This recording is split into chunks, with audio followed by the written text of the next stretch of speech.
Bueno, con el permiso de la mesa directiva, compañeras y compañeros diputados, medios de comunicación y pueblo de Guerrero. Antes de iniciar con el tema que me trae a esta tribuna, reciban de manera respetuosa un saludo de despedida a todos los compañeros diputados y diputadas. Hago un reconocimiento a todos y cada uno de ustedes, con quien tuve la oportunidad de coordinar diferentes actividades en esta experiencia que está por concluir. Me voy muy satisfecha porque sin duda alguna se alcanzaron muchos propósitos en esta 63ª legislatura paritaria. Aprendí mucho, compañeros legisladores. Seguiremos por la escuela, nuevos conocimientos que nos dará la vida donde nos ponga, siempre trabajando con empatía a nuestros semejantes. Bueno, desde mediados del siglo XIX, los obreros y campesinos del país lucharon por mejores condiciones de trabajo. A la llegada de Porfirio Díaz al poder, se truncó cualquier esfuerzo en ese sentido. Sería hasta la Revolución Mexicana que estas demandas pudieron plasmarse en la Constitución de 1917, lo que marcó un momento trascendental en las garantías colectivas de México. En el texto constitucional se trazó el camino a un proyecto de derechos de segunda generación con el Estado como garante a los derechos colectivos de los trabajadores. En 1925 se expidió la Ley de Pensiones Civiles y de Retiro, en la que se protegía a todos los encargados del servicio público que no fueran militares, incluyendo los de carácter docente y cuyos cargos y remuneraciones estuvieran enumeradas en las leyes orgánicas del respectivo servicio o el presupuesto de egresos. Con esta ley se creó un fondo de pensiones en el que se depositaban las aportaciones de los trabajadores y las aportaciones del Estado, y se establecía la jubilación que podría ser por cesantía, edad avanzada, sobrevivencia, invalidez, y la edad mínima para acceder a esta prestación sería de 60 años.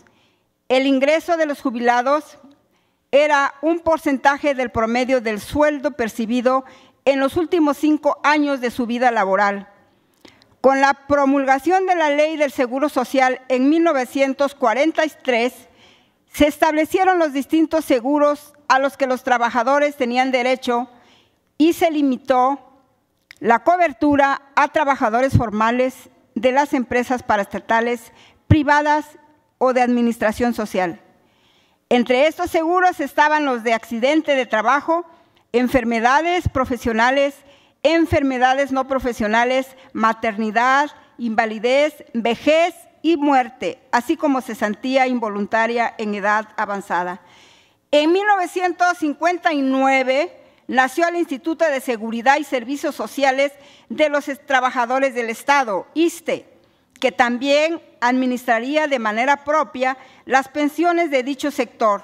En 1976 surgió el Instituto de Seguridad Social para las Fuerzas Armadas, para atender a este sector militar.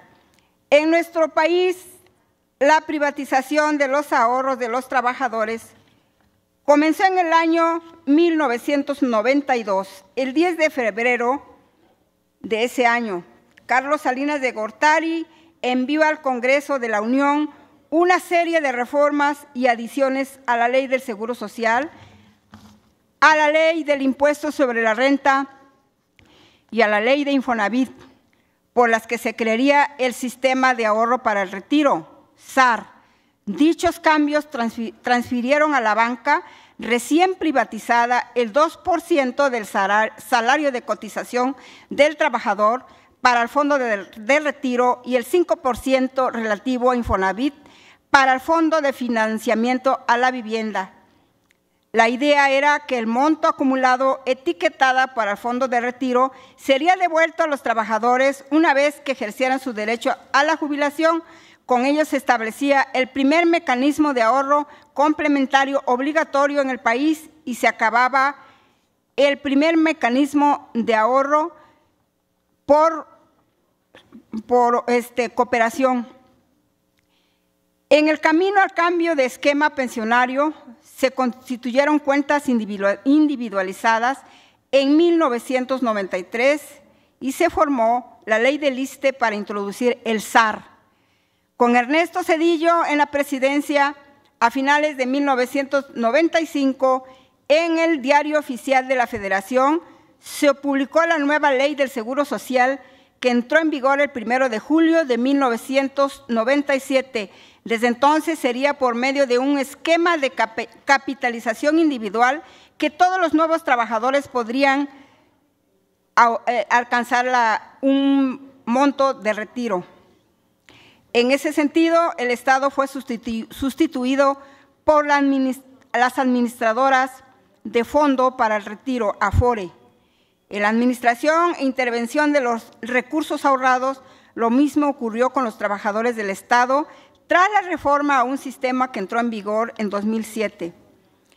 Una pensión proporciona un ingreso regular a las personas mayores, lo que les permite mantener un nivel de vida digno después de retirarse del trabajo. Esto es crucial, ya que muchos trabajadores no tienen ahorros suficientes para cubrir sus necesidades durante la jubilación.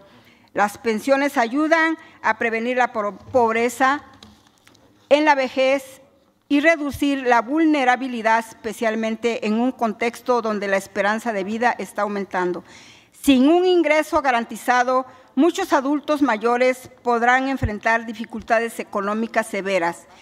Por eso es necesario un régimen de pensiones solidario bien estructurado, asegurar que las futuras generaciones de trabajadores también puedan beneficiarse de un ingreso en la vejez, lo que requiere un enfoque equilibrado entre las pensiones contributivas y no contributivas.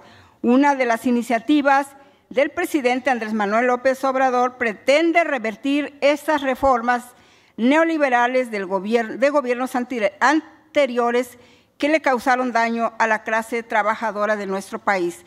Lo que pretende esta reforma es tener complemento solidario para los trabajadores que ganen o se pensionen con el salario promedio del Instituto Mexicano del Seguro Social, lo que corresponde a 16,777 pesos y equivale a tener un recurso que garantice a ese trabajador retirarse con el 100% de su salario.